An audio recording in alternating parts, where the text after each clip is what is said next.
বছর ঘুরে আবার এসেছে রক্তঝরা ফাগুন। ১৯৫২ সালে ভাষার জন্য রাজপথে যারা রক্ত ঢেলে দিয়েছিল, ২১-এর প্রথম প্রহরে তাদের স্মরণে সেজেছে কেন্দ্রীয় শহীদ মিনার। বিনম্র শ্রদ্ধায় সেই সব শহীদদের প্রতি একে একে শ্রদ্ধা নিবেদন করেছেন রাষ্ট্রপতি, প্রধানমন্ত্রী ও বিরোধী দলীয় নেতা।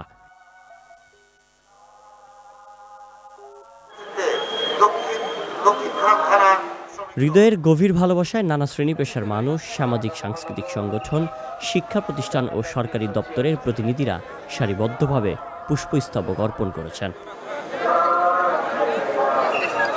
রাষ্ট্রীয় গুরুত্বপূর্ণ ব্যক্তিবর্গের শ্রদ্ধা নিবেদন শেষে জনসাধারণের জন্য উন্মুক্ত করে দেওয়া হয় শহীদ মিনার। রাত পেরিয়ে ভোরের আলো ফুটতেই ফুলে ফুলে সেজে ওঠে শহীদ বেদি।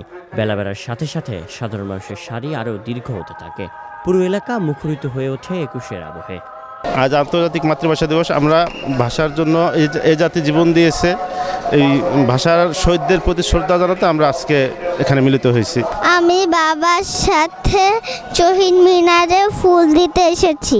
আমার তো ওইটার সাথে স্মৃতি নেই, আমার বয়স কম, কিন্তু ইতিহাস পড়ে যেটা জেনেছি, যদি তাদের এই আত্মত্যাগ না থাকতো তাহলে হয়তো আমরা বাংলাকে মাতৃভাষা হিসেবে পেতাম না। সেটা আমাদের সারা জীবনের জন্য, বাঙালি জাতির জন্য, একটা বাংলাদেশের মানুষের জন্য একটা দুঃখের ব্যাপার হয়ে থাকতো। আমরা যদি ইতিহাস ভুলে যাই তাহলে আমাদের কোনো পরিচয় থাকে না।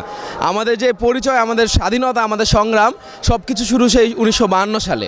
তাই যদি আমরা আমাদের বাংলা ভাষাকে ভুলে যাই বা সেই ভাষা সৈনিকদের ভুলে যাই, আসলে আমরা কেউ কোনো কিছুই না।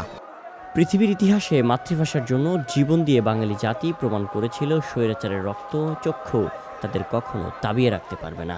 ৭৪ বছরের আগের ভাষা শহীদদের এই আত্মত্যাগ কেবল বাঙালির নয়, আজ সারা বিশ্বের প্রতিটি মানুষের নিজ নিজ মাতৃভাষার অধিকার রক্ষার চিরন্তন প্রেরণা হয়ে দাঁড়িয়েছে। শায়ন সাব্বির, বিজয় টিভি, ঢাকা।